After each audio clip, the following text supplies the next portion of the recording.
उसका बाघ अगर देखना है तुमको 100% रोज, तो कभी भी रात को 10-11 बजे 12 बजे रानी खेत से कोशी की ओर आओ उस रोड में, कहीं नहीं कहीं आपको 100% वो दिखेगा। बता तो रहा था उस दिन और वो दूसरा अगर और देखना है तो अल्मोड़े में शाम को, अल्मोड़े में तो कभी भी दिख जाता है शाम के टाइम, शाम का है उसका, वहाँ से टॉप से आता है वो इस नदी से इधर जाता है मुक्तेश्वर देखने में, ये है उसका टारगेट। वो वाली रोड में जो वो उस गद्दे वहाँ से आता हो। इंसरवादी में हाँ वहाँ मिलेगा। अरे तो हम कैसे ही इसका मतलब कैसे सुनी नहीं।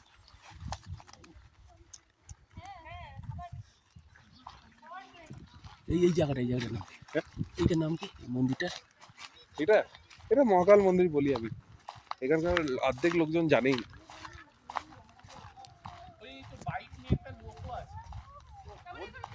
তাহলে আমি বুঝতে পারছো আমি কেন অসামাজিক জায়গায় নিয়ে আসি। তা আমি কি তোমাকে এমনি মানে বন্য জন্তু ভাবছি নাকি তোমাকে, যে লোক না আসছে না, লোক আসে বলে তো উপর থেকে গাছের উপর থেকে একটু খেয়াল করে গাছের উপর থেকে ঝাঁপ মারে তো লেপা।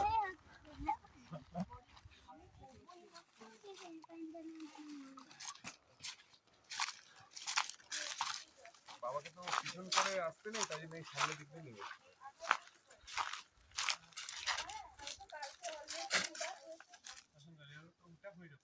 এটা চালু এটা এই এরিয়া সব থেকে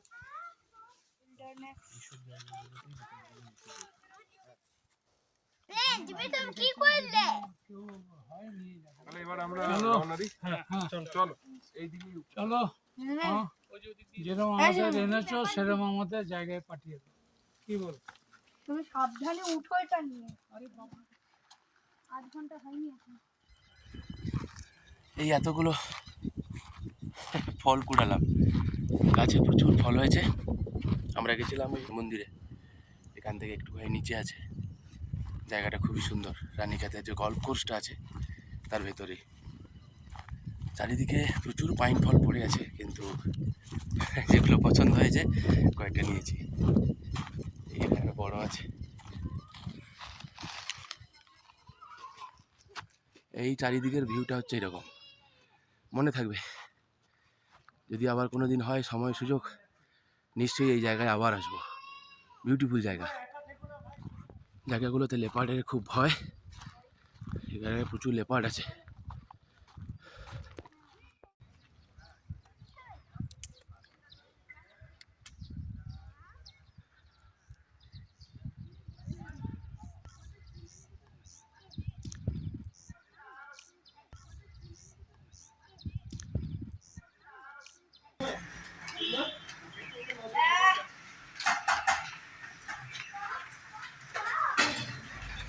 এখান থেকে যেদিকে যাচ্ছি ওখান থেকে আরো তোমার 20 কিলোমিটার আগে একটা ন্যাশনাল স্প্রিং আছে।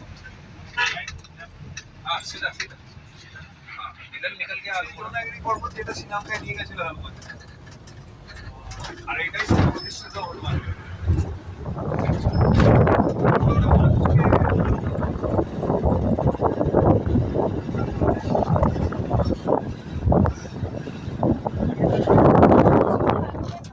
জানিস ওখানে ঘুরতে গিয়ে কম বেরিয়ে যাবে, ওখানে লাগবে নিয়ে নে।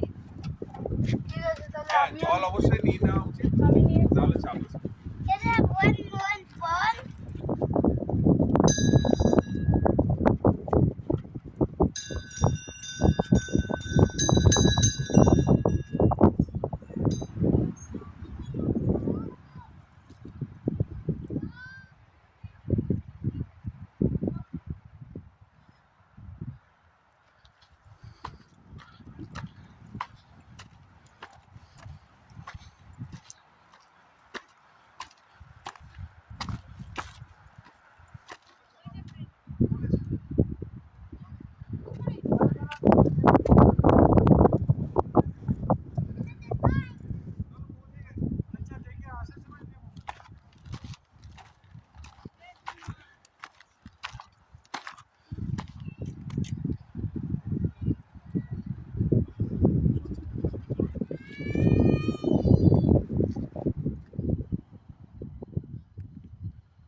উনি আমাদের মানা করেছিলেন কি বাবা যা করবি করবি মায়ের মন্দিরের থেকে এনার হাইটটা বাড়াচ্ছে, তাই জন্য আমরা 6 ইঞ্চি ছোট জিতেন। রেখেছি। 6 ইঞ্চি short রেখেছি।